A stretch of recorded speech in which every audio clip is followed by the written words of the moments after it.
With autism diagnosis on the rise, parents and educators can have many questions and are often looking for early identification, ways that they can identify these signs within either the school setting or for their children. But the question is, what exactly is autism?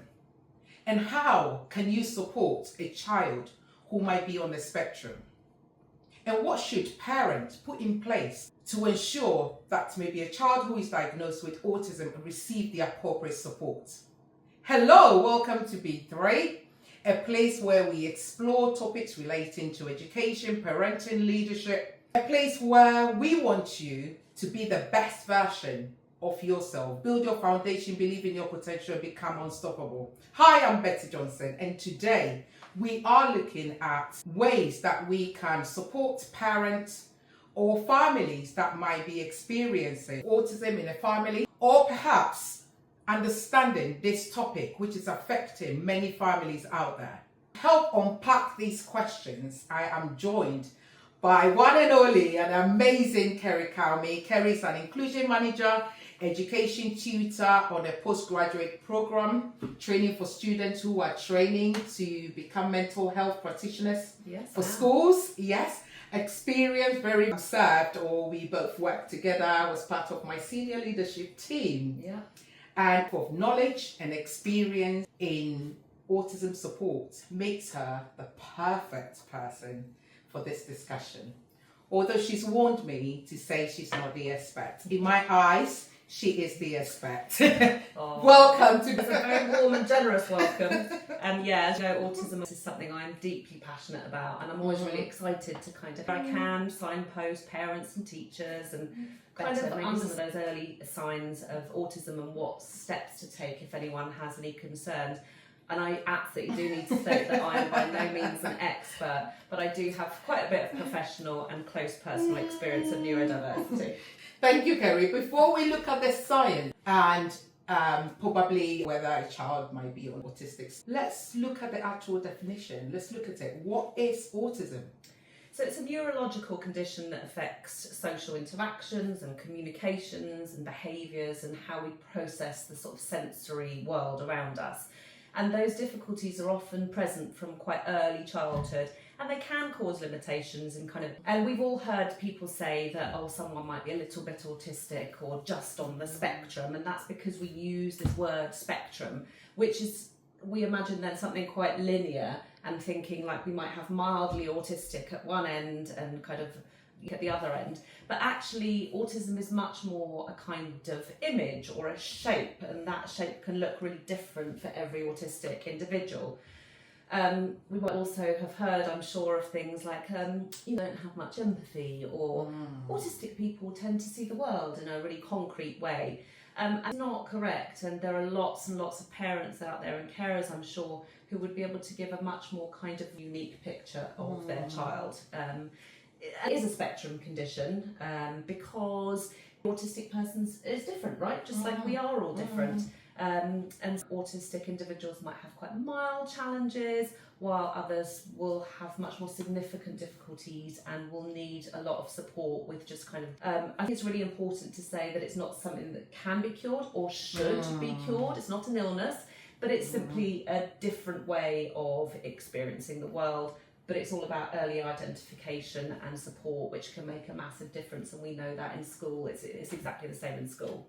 And that's really interesting because you're rightly said, most of the time we think, some might be high on the spectrum, and we refer to, maybe it's mild autism. That might feel like it is linear. And that's highlighted for me to think about, it's easy for you to see it as linear, and therefore the closer, the further away you are on the line makes that severity, but actually it's not. It is an image and how people see or experience in the world. But we all can be the same. Yeah. Life, there will be really boring. In explaining what autism is, mention social interaction, just for our parents and our listeners out there who might not be familiar with this, what exactly is what you tell us a bit more about social communication, social interaction, and some restricted behavior. What does that mean?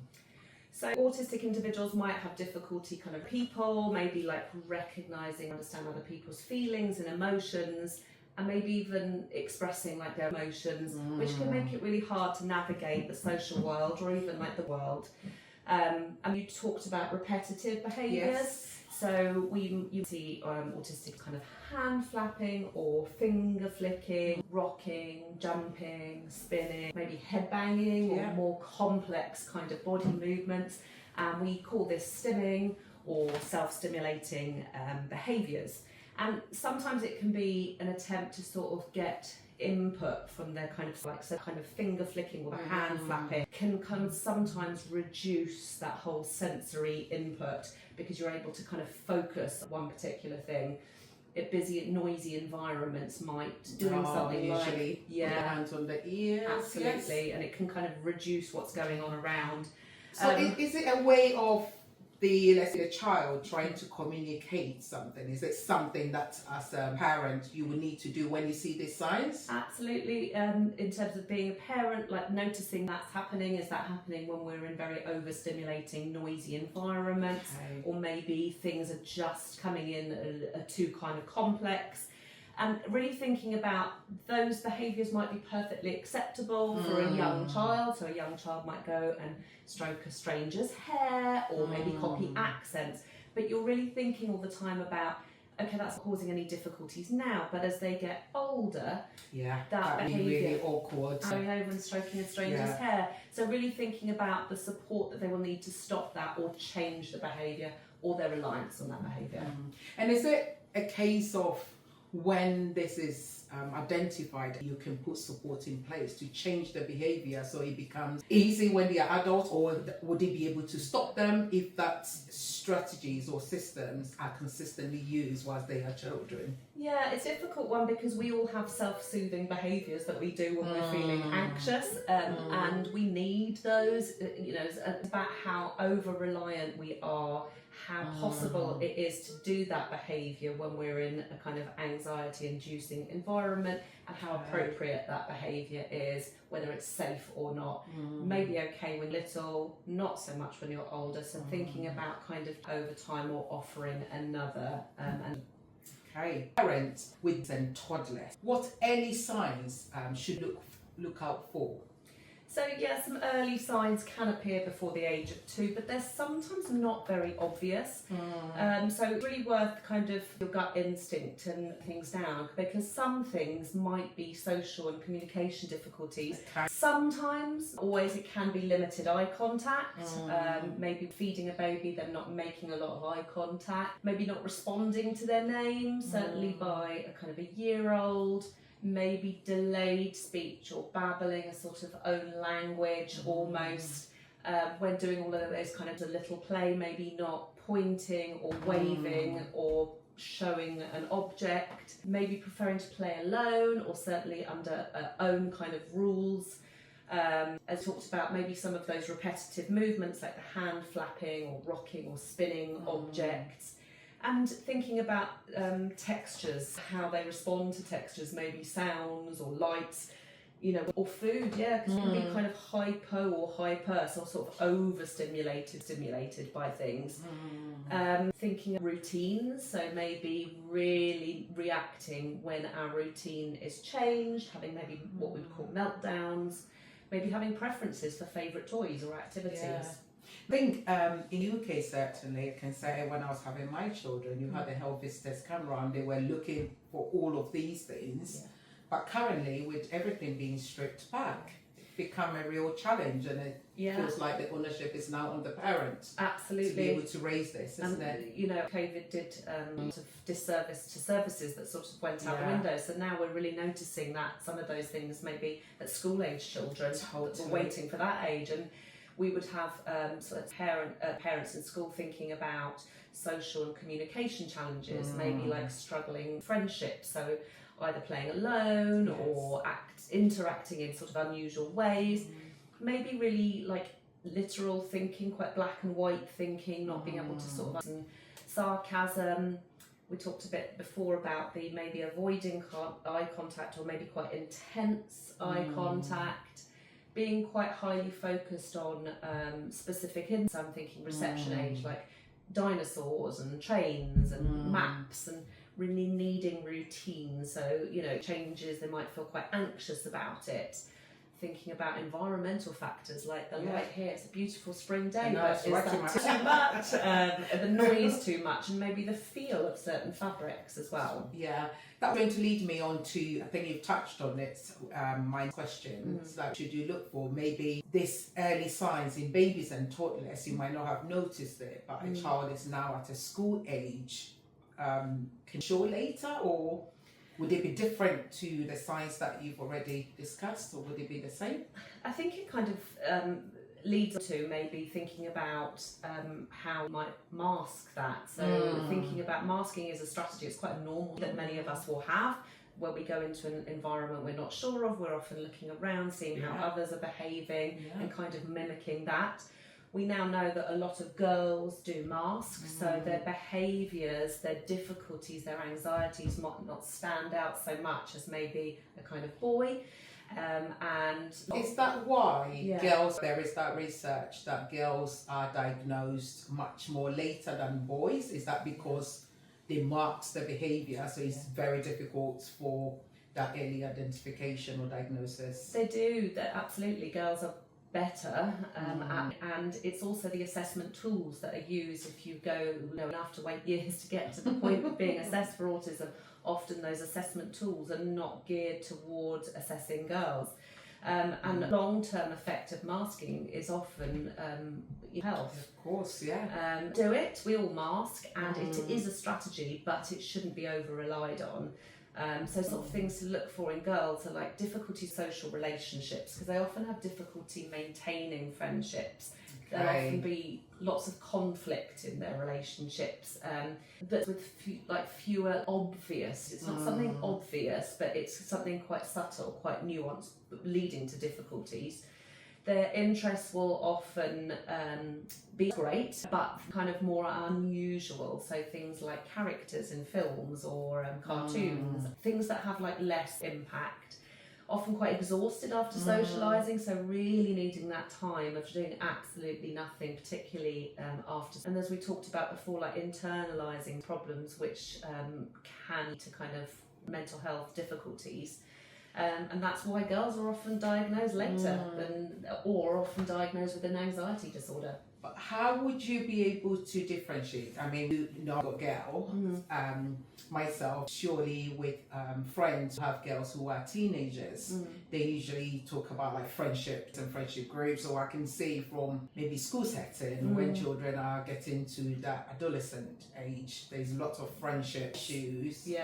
And about difficulties in social interactions. How would we differentiate that so we're not thinking, oh, we might be just adolescent and it's not a sign of autism? Is there anything extra that's a parent you need to look out for, and not just thinking my girl is falling out every minute, so I have to be concerned? I'm back to I'm not an expert, but what's important is they're often not difficulties that appear overnight. They're often quite pervasive. They've been there for some time. That's right. And that'd be difficult to pick up, for example, if a child has changed schools because they've moved around the country or been moved for different schools for whatever reason. If there are lots of changes of staff, or staff certainly in sort of the social situations at school that don't know the children very well, that they're often not something that just appears overnight. So of course we know that teenagers have to navigate that really tricky social world, right? It would say an individual just to start having those difficulties at teenage years. Teenage years are hideous for everybody, but they would often have difficulties navigating it early on. So it's about parents being really kind of and curious about it, and to be quite explicit with helping them to navigate that by doing things like role playing. Playing out what you might say in certain situations. That's right. Because the autistic young female in that is often very anxious and often quite vulnerable. Right. Thank you, Kerry, for sharing all those signs parents should look out for. So if parents identify, see these signs, what should they do? What's the next step for them? So just like in school, the most important thing is to act early, and parents can do things like keeping a diary of behaviours. In school we might call that like the ABC approach, the behaviour, the consequence, the antecedent. Talk to a GP, a health visitor if you're lucky enough to have one. Child at school, speaking to the SENDCo. As parents, we can request an autism assessment in the UK. That's usually done via paediatricians. And in that kind of interim period of waiting for an assessment, there are lots of support it takes services. forever with the CAMS referral. It does, yeah. What support can they have if they are waiting? They've done all of that and there's that long wait. I think it's about 2 years wait. If Longer. The National Autistic Society is a really good place to start, and looking at your local authorities, what's called your local offer, because parents will and children will need support in that interim period. Great. So, if the case where a child has been diagnosed I know it can be a form of relief for parents because probably they've been really worried about it, and then finally they feel like, okay, we actually put support in place for the child. But at the same time, it can be very challenging and overwhelming. Are there any practical tips that you could share with parents to help them support their child who might have been diagnosed? Yeah, definitely. It can be a relief, but it can also be quite worrying, and nothing's changed overnight.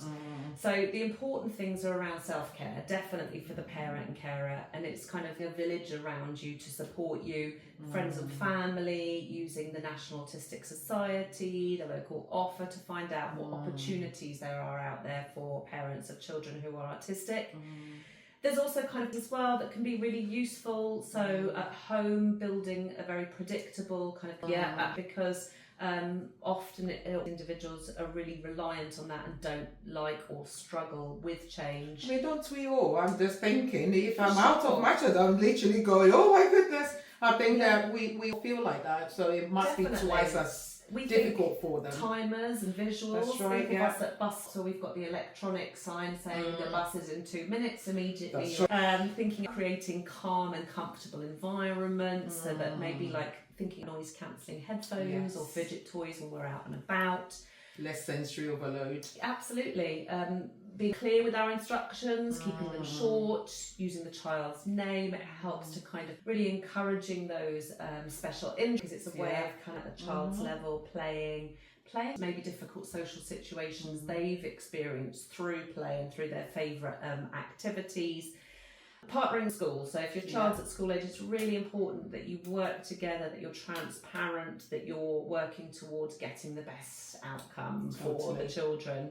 And I think that's really key, because schools are there to support you and totally understand how challenging this is. And at the end of the day, it would take working with the school and home to create that stable environment for the child. So that's really crucial if you're parents out there. It's about working in partnership with the schools to get that support. Definitely, especially as you're leading up to make potentially an autism assessment. Children, we can behave really differently in different environments. We can be super calm and comfortable at home, and trying to hold it together in our school or workplaces. And the school or workplaces might not see any difficulty, but home may have all the challenging where a child's trying to hold it together. So it's really important that you're talking to each other. That's a very good point you've raised there. So let's look at this scenario where a child goes to school, and let's say that it's a girl and it's really masking, and therefore in school everything looks incredibly perfect because this child is really masking until they get home. And of course it's where they then lash out because they've been masking this behavior all day, and parents are trying to communicate this to school, but then of course schools have not seen that kind of behavior. Where does that leave parents? What would be your advice to parents? Is there anything they need to do? Because that can be very challenging. It can be, and it is really challenging. Keeping the diary is really important. I think things like parents will always take little videos of their children kind of having meltdowns at home, so that they can build that up as a bit of a catalogue. talking to schools, because of course if a child's holding it together all day in school, we can do things like building in sensory circuits and movement breaks, and kind of child to be able to ground themselves, and anxiety relieving exercises, which means then that they're letting some of that go at school, so that the meltdowns are not so vast at home. But it's really, that's the only way that's going to happen, is by talking to her between home and school. Yeah. Right.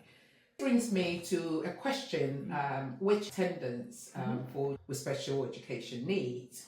Having a child diagnosed with autism, probably parents do struggle to get them into school. You spoke about having that clear routines at home, but it must be really challenging to try to get them into, because it's a different setting. Yeah. Do you have any practical strategies that parents could use to help them improve attendance for children? Yeah, so you're right. It's kind of thinking about what some of those alternative strategies that you might be able to use, so that maybe those kind of repetitive and like sort of obsessively habitual behaviours decrease. Thinking about relaxation techniques, taking 10 deep breaths, squeezing a stress ball, finding ways that they can communicate their need in an appropriate and kind of calm manner. Maybe that's verbal or not. Thinking about things like a card or writing a note, or maybe like an exchange, we call that PECs. Just like using kind of concrete scales. Lots of schools use things like the zones of regulation or the incredible 5-point scale to kind of to describe the feelings that they're having, and those feelings might be quite abstract for them, and they find it really difficult to name. Putting it into words that they might find helpful, which is how something like the zones of regulation works. Traffic light systems, very simple, red, amber, green, of how I'm feeling. The incredible 5-point scale, which is like usually to 5. And would you recommend that parent check you've mentioned the PECs, you've mentioned zones of regulation. Would you recommend that parents to the school and check what system is working for them in school, and then they use the same system at home? Or would you say they can create their own system? What would be your advice on that? I guess it's dependent on each child. We know that consistency between home and school can be really helpful, unless a child is really particularly anxious or avoidant of school, and they might need and want something completely different. So you can have 2 systems working alongside each other, or you can have 2 very different systems. It's just whatever's going to work for her. Parents are the experts at their children at the end of the day. Thank you. Wow. This has been an eye-opening conversation, Kerry. Autism isn't a limitation. It's simply a different way of experiencing the world. And thank you for sharing that insight and your experience. I stand by my thinking of you being the expert. I'll have to agree to disagree. This has been really helpful. And listeners, this has really inspired you. We'd like to remind you to subscribe. We'd like you to comment. Perhaps you would like to share with us maybe your experience of dealing with a child with autism. You can email us on buildbelievebecome@gmail.com, or leave a comment below. And just remember that you are not alone. Just a quick recap and takeaway of today is autism is a spectrum, and early signs of an early identification is very crucial in supporting you and your child. Parents use structured routines, sensory and strong partnership with schools to support you and your child. And seek that support out there. If the formal diagnosis has not happened, there are extra supports that you can tap into. Isn't a flaw. It's a different way of thinking, seeing and understanding the world. Embrace your own uniqueness, because the world needs diverse minds to create, innovate and inspire. And remember, build your foundation, believe in your potential and become unstoppable. Thank you so much for joining me on B3 Inspire. Thank you so much for having me. I hope if we've kind of point out the early signs, how we can seek support, and that self-care for parents, and because it can be quite scary and it can be quite lonely, so it's really important to be able to do that. And thanks for having me, the non-expert. And until next time, stay inspired.